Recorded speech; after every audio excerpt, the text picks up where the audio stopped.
This is 21-year-old Brandon Risner, standing alongside his two parents.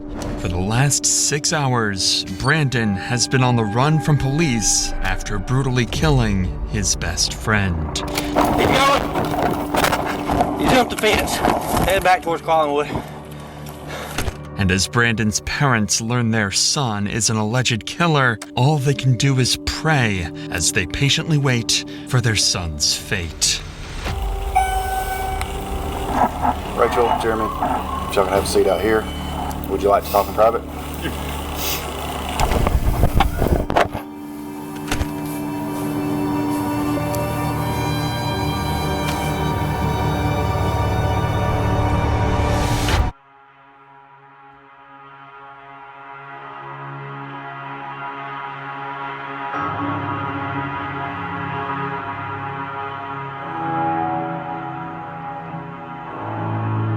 On a cold November morning in 2022, a ditched Toyota Prius would be discovered by officers in Rome, Georgia. There's nothing. That's what I was looking for. There's nothing. Why this car was ditched in the middle of a creek is something police were yet to figure out. Y'all don't think he's in there? No, I didn't already down there. Oh, okay.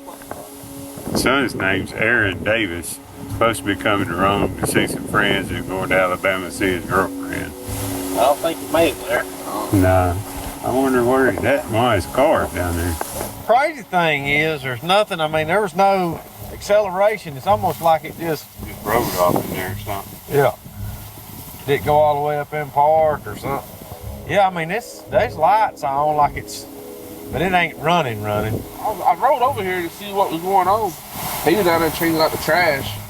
A tow truck would eventually come and lift the vehicle out from the creek, and upon searching the license plate number, they would discover it belonged to 21-year-old Aaron Davis. Luckily, the town of Rome, Georgia is relatively small, and officers were already familiar with the name, so Lieutenant Sailors would give Aaron's father a call a few minutes later. Then he's got to go visit his girlfriend in Alabama after that. Okay. Yeah, can you see if you maybe can get a hold of him and check in with him, see where his car's supposed to be? So you just found the car abandoned there? Yeah, it's actually off in a little ditch. We're in the process of getting it out. I don't think there's anybody in it right now. Aaron's car being ditched is just as much of a mystery to his father as it is for the police. However, he did have some useful details he was able to give the lieutenant following this call. The night prior to this footage, Aaron went to visit his longtime friend, Brandon Risner. The two had been friends since middle school, and their friendship continued all the way through college. Aaron had just recently graduated from Brigham Young University, so his over 60-mile travel to visit Brandon was meant to celebrate the new start to adulthood. But ever since Aaron had left for Brandon's house, nobody had heard from him, and his phone would go straight to voicemail. All of these strange mysteries would lead Aaron's father to file a missing persons report, and an investigation to find Aaron would officially begin. First, and most obviously, police would give Brandon Risner a call, as he was supposedly the last person to have been in contact with Aaron. Hey, I'm Lieutenant Sailors, Rome Police. You doing all right today?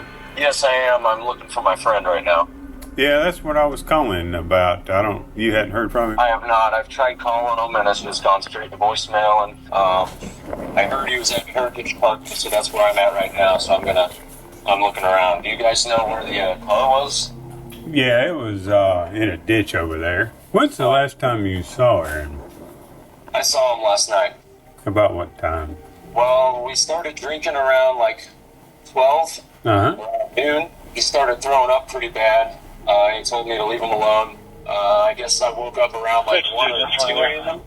And that's when I saw that his car was gone. All right, well, if y'all hear from him, let us know, okay? Yeah, thank you for the help, sir. All right, bye-bye. Brandon's story made complete sense, and he even claimed to be actively looking for Aaron at the time of the phone call, as any good friend would do.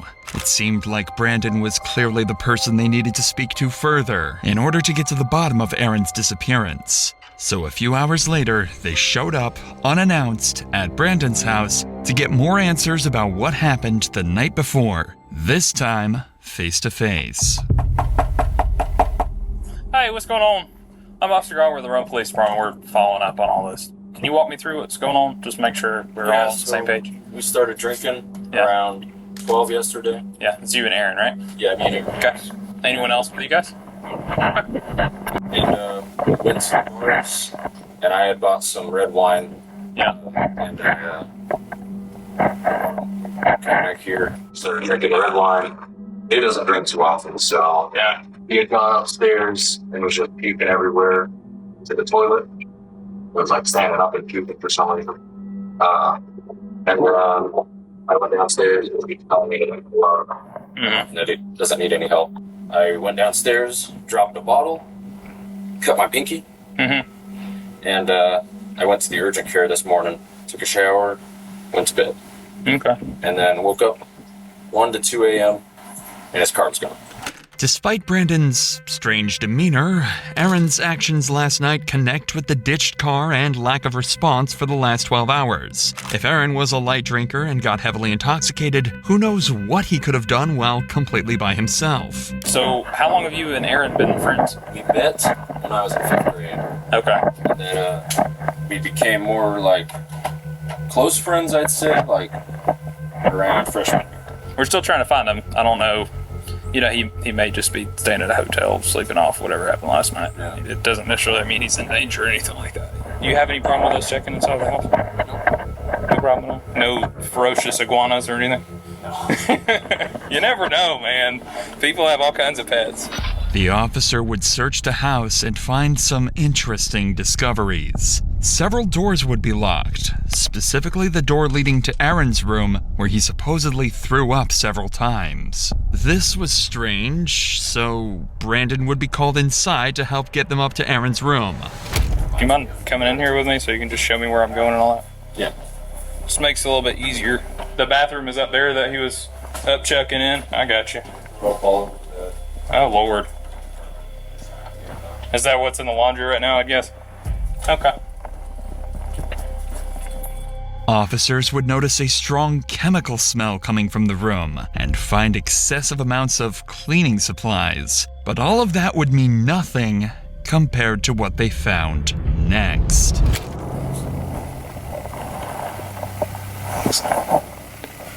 There's a significant amount of blood next to the bed, too. Decent. More than just vomit all the way over here. Looks like it's been there a while, but he could have been throwing up blood, I guess. See all that? It's weird to be throwing up blood like that. Not to mention, if he had alcohol poisoning, he wouldn't have been able to get up and move around this morning. Especially at 2 or 3 in the morning. Just poured powder right there, too. That's it right now. The cops are starting to find the whole scenario awfully suspicious. The odd story from Brandon, the puddles of blood in Aaron's room, the hundreds of dollars worth of cleaning supplies. It seems as though Brandon sensed the officer's suspicion arising as well, as when Aaron's room was being searched, he decided to do this.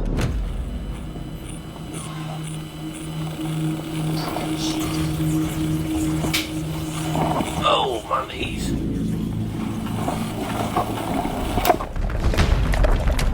Keep going. Hey, don't quit.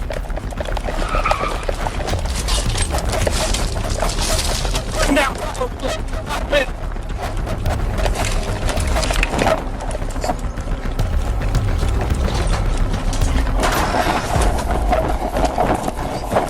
He jumped the fence, headed back towards Collinwood.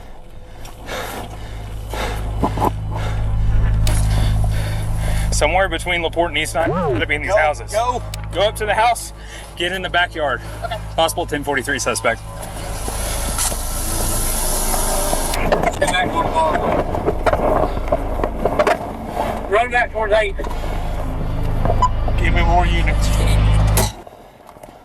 Unfortunately, officers lost sight of Brandon. He officially managed to escape the police, at least for now.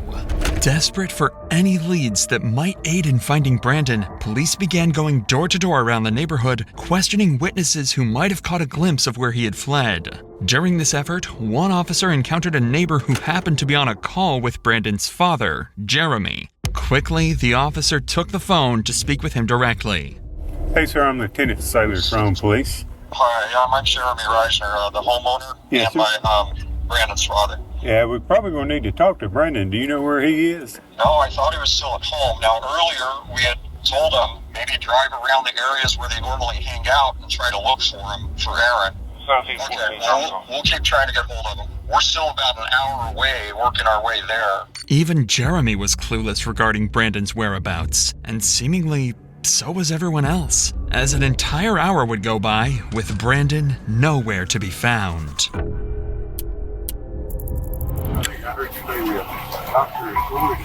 I am. Okay. This is Mom. Okay. Sorry, I realize you might not be able to answer this question. Probably don't know the answer, but I'll try. Is there a suspicion that Brandon is involved in hurting Aaron or something? There's suspicion of something happened in the home. Beyond getting drunk and throwing up? Well, we don't know.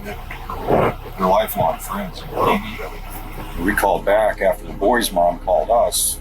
We called back and said, when did you last see Aaron? He says, I guess he left during the night. And that's all we did. We went to look for him where the car was reported. Yes. The powers that be have our number? Yes, sir. Yes. Yeah. Mm-hmm. While trying his best to assist the police with the investigation, Jeremy would return to his house, where he discovered Brandon's phone. Up until that point, Jeremy had been doing everything he could to help the police track down his son. However, after finding the phone, his cooperation came to a sudden stop. He refused to hand the phone over, leaving police to wonder, had he seen something on it? Or was he hiding something far more unsettling? Please take a moment to like and subscribe.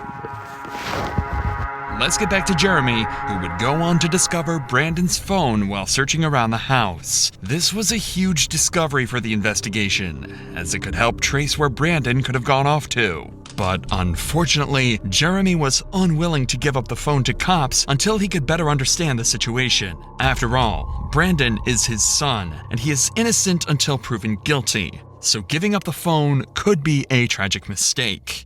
Again, hours go by with no further leads or clues as to where Brandon went. What Jeremy managed to find on Brandon's phone during this period will forever remain a mystery. However, when police spoke to him again, his demeanor would shift dramatically. What's the status? All right, so first of all, I understand you found his cell phone. That's right. You want to turn that over to us? Maybe. Okay. I do. My gut says yes, but at the same time, yeah. I mean, we I don't know. We'll probably need to go through it and see at least maybe where he's been today. There is a significant amount of blood in that upstairs bedroom and on the carpet. But I wanted to be straight up with you. No, you're not going home to find that. Okay. No, I appreciate that. Do you have a warrant that would include the phone? No, we'd have to get one at some point, so we couldn't go into it without that. So, some text back and forth. Maybe something helps, then I know. Helps him, But I can't promise you that because I don't. No, I know. Yeah, I don't know what all's in there, so. I want to. I was as a father, I understand that. All right. Well, yeah, I'm gonna keep walking. Something had changed. Whatever was on that phone had to be disturbing. And the officer seemed to have caught on to this as well. Because he doesn't know what's going on. But he seemed a little shocked that we're at his house. He seemed respectful in the sense that he was okay with us being at his house and doing what we needed to do.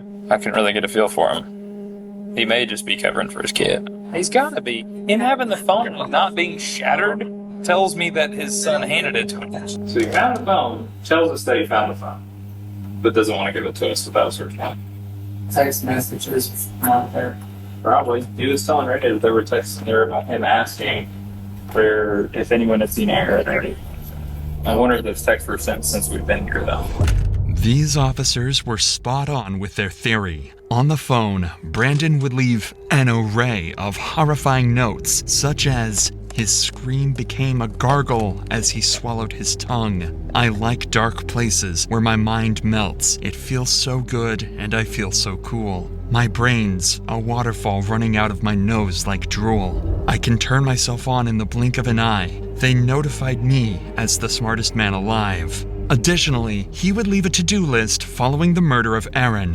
1. Schedule last 3 songs. This was in reference to his YouTube channel where he would post his music. 2. Vacuum. 3. Laundry. 4. Shower in my shower. 5. Take bath. Tomorrow. 1. Text Rachel that Aaron threw up horribly. I think there was some blood in it. 2. I woke up and he was gone. Whether or not these exact messages were what alarmed Jeremy is unknown, but something on that phone made it clear to him that Brandon had killed Aaron. And just an hour later, Jeremy would call police, detailing that he was with Brandon and that he was willing to surrender and turn himself in. So 25 minutes later, Brandon and his parents would arrive at the station.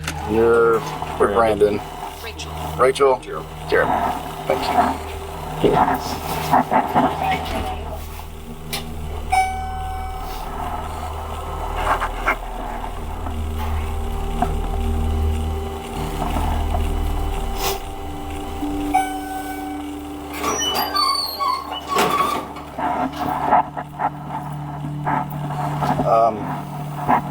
Rachel, Jeremy, if y'all can have a seat out here, I'm gonna take him back there and we'll talk, man. Would you like to talk in private? You need to send somebody out to find the body. Okay. I'll be right back out with you, okay?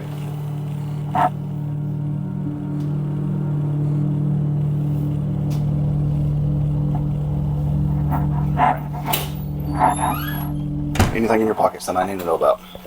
Wallet and keys. Have those real quick. Anything else? No. Sorry about that. Go ahead and have a seat. Now that Brandon was secured, the detective would sit him down to try and get a basic confession or any information that might ease the path to conviction.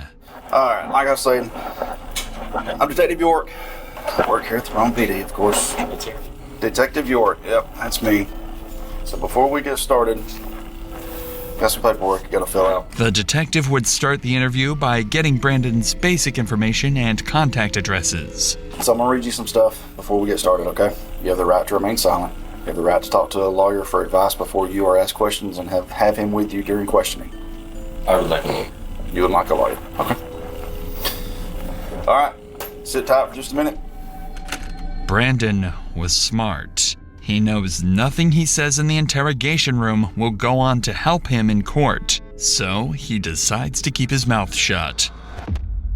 While this is unfortunate for the detective, Brandon's parents are more than willing to have a discussion with him. So instead, he turns his attention over to them to try and get the information that he's looking for.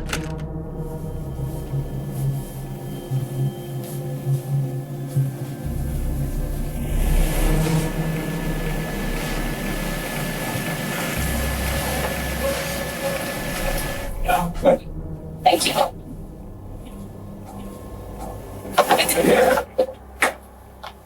There's a lot going on right now. Anything that we can do for y'all right now.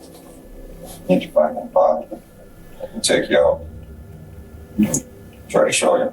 I can try to show you. You can try to show us the general area, yeah. Okay. There's an old cemetery up the hill. You turn left. Trendle, something like Trendle. Okay. We can show you all that. This statement from Jeremy was crucial information to track down Aaron's body. But as valuable as this information is, the detective recognized the importance of capitalizing on the opportunity to gather as much from Jeremy as possible while he remained cooperative. With this in mind, he shifted his focus to delving deeper into Brandon's personal life before turning to search for the body. Brandon, we brought him home from college because he was having anxiety attacks, he was having suicidal thoughts, he was having visions. Brought him home to make him safe. I get his medications right. Got a call from Brandon this morning at 9 or 10. He was asking about one thing. Falling. and so they had drank. He didn't want Dad finding out that there was vomit upstairs in the carpet. And that's all we heard. Then an hour or two goes by, and boy's mom calls us, or I called Brandon back like immediately after getting murder. He said, "Do you know where Aaron is?" He says, "No." Together around 5, and we were told that Aaron had run away and ran from the house, ran from the police. His body is luckily there. He's mentally unstable.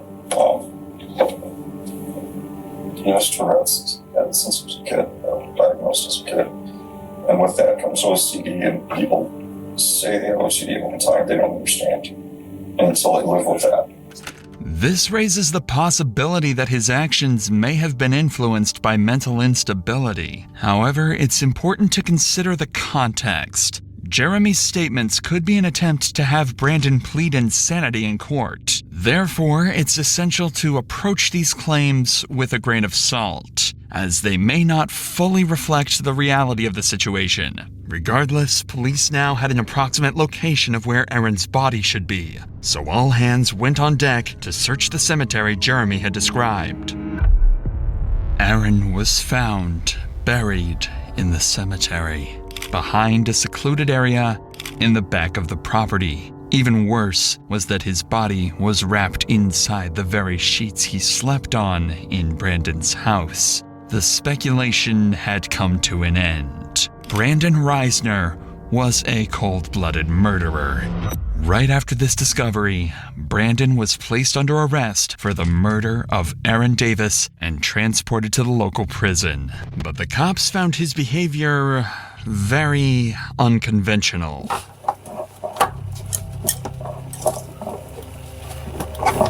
Stand right there. Come on. Go up to the counter, right?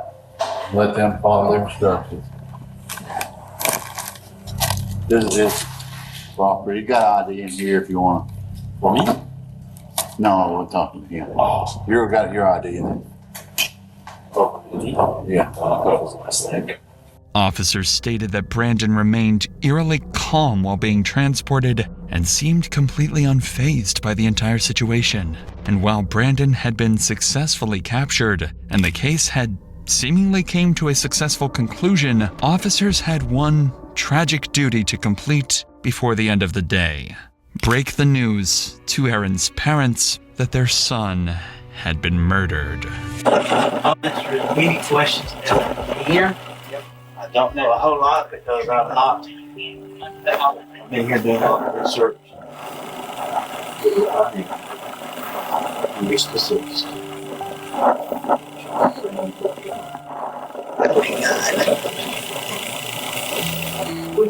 Why would he do that? They don't know the cause of the fire. They don't know what happened. Why you do that? We need my son. The family needs him. Oh my God. Aaron was a recent college graduate and a good kid with a bright future ahead of him. His sudden death is nothing short of an evil, horrifying act on Brandon's behalf, and justice had to be served for Aaron's and his family's sake. That justice would come inside the courtroom. On July 18th, 2024, Brandon was left with little to no defense for his crimes, and his plea to claim mental insanity was quickly ruled out. And I have come to the conclusion that justice requires that Mr. Risner be sentenced on count 1 to imprisonment for life without parole. And that's what I'm going to do. He was sentenced to life in prison without the possibility of parole.